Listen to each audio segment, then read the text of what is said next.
So today we are here to discuss which is the greatest function of energy storage that help balance electricity and supply demand in renewable energy system. So let's begin our discussion. Nabil, you will start. Okay, thank you. First of all, my point is about the backup power.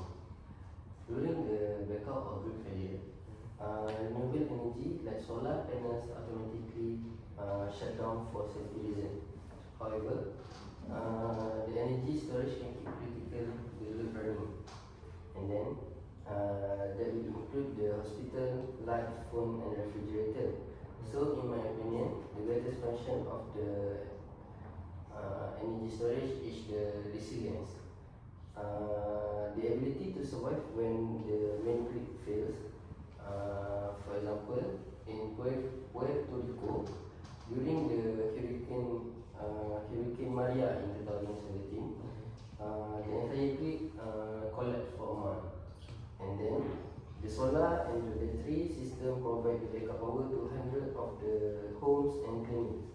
So the backup power can save our life. And then without backup power, renewable energy system cannot be considered truly reliable. This is because this is why I believe that backup power is the most important, especially for disaster-prone areas.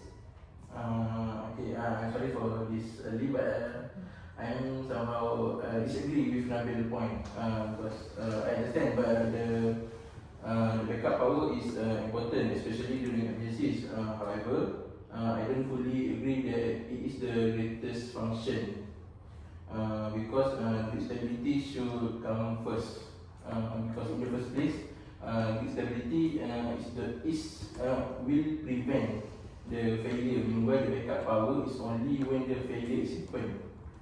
Okay. If the system is stable, many of these outages can be avoided. Backup power only works after a failure occurs, but stability works to prevent the failure entirely. Therefore, I still believe grid stability is more important than backup powers. Yeah, I agree to that. I agree to the extent, and that. But if your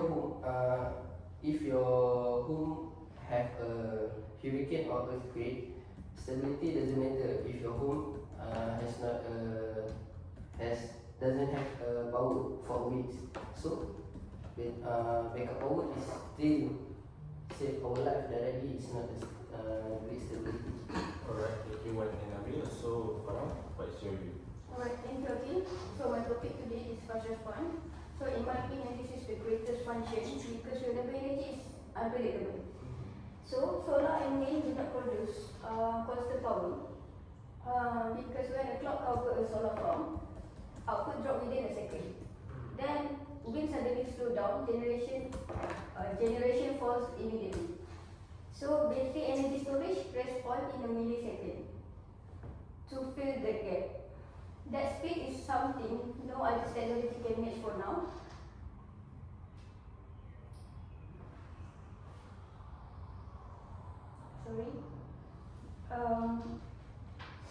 That speed is something no other technology can match for now. In Great Britain, batteries provide frequency response to prevent blackout. And without speed, supply and demand become unbalanced instantly.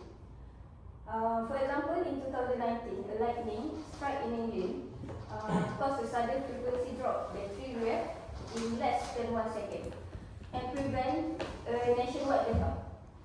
So that without fast response, the entire grid collapsed. That is why I believe fast response is the greatest function. That's all. So thank you, Farah. How about you, Nazmi? What is your view? Thank you, Akil, and I agree about a certain extent about Farah. But for me, peak saving and load setting is more important because let's say in the evening, the demand is high, but the peak saving only function in 6 until 9. So let's say the solar energy is not available, but electricity demand is high. Let's say some family is work, but in the evening they already done the work and the demand is high because they use the electricity at home.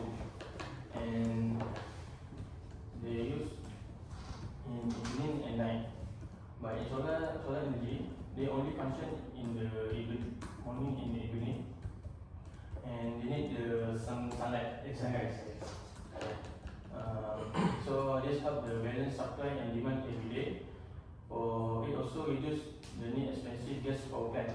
For in my opinion, this is more important than fast response. For example, inertia. Some company already save almost 50 million ringgit in 1 year by reducing to use gas power plants during peak time. And this show the real power of power plants. Okay, that's all. Yeah, thank you, Nazmi. So, how about you, Wan?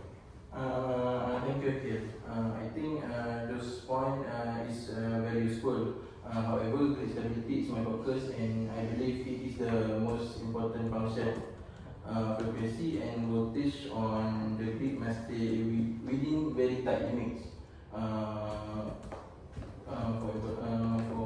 example, traditional power plants they provide inertia because they have a large spinning turbines. That's because solar and wind cannot provide the inertia naturally. Energy storage provide virtual inertia and reactive power using carbon inverter. Without suddenly trip, without stability, you cannot add more renewable to the grid. Okay, for example, in 2016, a coal plant suddenly tripped in South Australia. The frequency dropped dangerously low. The Housedale Power Reserve, a large battery, respond in milliseconds and fix the frequency. That prevent a statewide blackout. Without grid stability, all other functions become useless. Stability comes first. That is my view. Okay, thank you, Wan. Akil, do you have something to add? Thank you, Nazmi, for asking me. So, I believe the energy arbitrage is the greatest function for energy storage. So, let me explain why. From the video I watched about the great Britain battery market in 2025. So, the video explains that the arbitrage means buying electricity when the price is low and sell back when the price is high. From this we can create the revenue for battery owners. So without revenue, no company or government will invest in the largest scale battery in storage. So in the video, they said the arbitrage become more available as battery duration increase beyond 1 hour.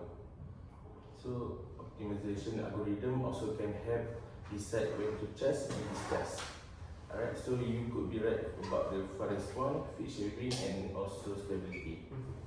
However, without arbitrage revenue, you cannot build any battery at all. And that same battery once built, then provide the fast response, peak shaving, stability, and also backup power all at the same time. So arbitrage make the whole system economically possible, and that's why I believe that the energy arbitrage is the greatest function. Okay, I understand your point, but I disagree about your review. And for me, it's more to mainly focus to buying and selling electricity, right? So for me, peak and saving is more important rules because they directly balance in when you need a high demand. Alright, I think no, because drive peak shaving. So when electricity prices are high, so that is exactly the peak demand time. So storage automatically is just through optimization. So they work together, but arbitrage provide the financial reason to build the battery. Right. I think let's bring this discussion to a close. So we all agree that all fast methods are method, which is fast response, peak shaving, grid stability, and energy arbitrage, also backup power. Arbitrage and backup power. However, we have come to the conclusion that energy arbitrage is the greatest function. Excuse me, can you please repeat what's your question? Like I said before, we all agree that all fast methods are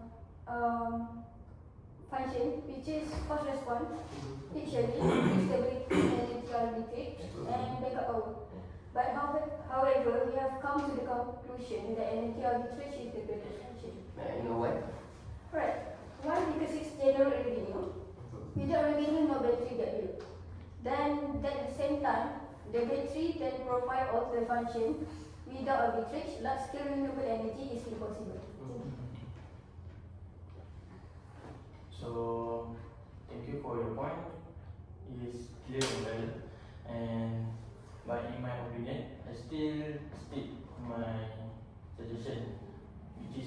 saving and load setting. Okay, the important is basically is the more important in the rule lah. But right now I already agree about heritage because it makes the system more scalable. For me, I agree with Nazmi. My point, the stability is important, but I think energy arbitrage is more concern. Okay. Sorry, but I understand what this part was talking about, and I agree that energy arbitrage is important for revenue. However, I don't think that's the greatest function because the value shouldn't be measured only in money, but also in the impact. Backup power will provide something that arbitrage cannot, which is it ensures that reliability can save life during the emergencies. And then during the grid failure, arbitrage become useless because there is no market to trade the electricity. Because as we said, when the electricity in high demand, they can sell it in high price. But because there is no demand, the price will be low, right? So when the grid failure, there is no market to trade the electricity. But the backup power will continue supplying critical load like hospital and communication system. So while arbitrage may drive battery investment, backup power is what makes it truly essential. This is why I believe that backup power is more important than the arbitrage. Alright, I understand with your point about the backup power and agree with it's a critical during emergencies. So however, I still believe that the energy arbitrage is the greatest function. Why? Because without arbitrage, there is no financial incentive to build the large scale batteries. If the batteries don't exist and the backup power will not be available at all, in reality, energy projects are driven by economy, so arbitrage help recover costs, also making battery system valuable and also support grid stability and peak shaving to reducing the risk of backup. So while backup power is important in reservation, arbitrage work every day and sustain the entire system. So that's what I believe this energy arbitrage is more greatest function in the energy storage system. I agree with your point. Arbitrage is important because it makes the battery system financially available, right? Without it, large scale of battery might not even be good. However, I still believe backup power is the more important because at the end of the day, the true values of the battery is seen during the emergencies. So when it keep critical system running and ensure the safety of the electricity, arbitrage make the battery possible, but backup power will make them essential. That's all from me. Thank you. Yes, so does anyone have anything else to say? If no, we shall end this discussion here. So in a nutshell, we have decided that the energy arbitrage is the greatest function in the energy storage system. So thank you. Welcome.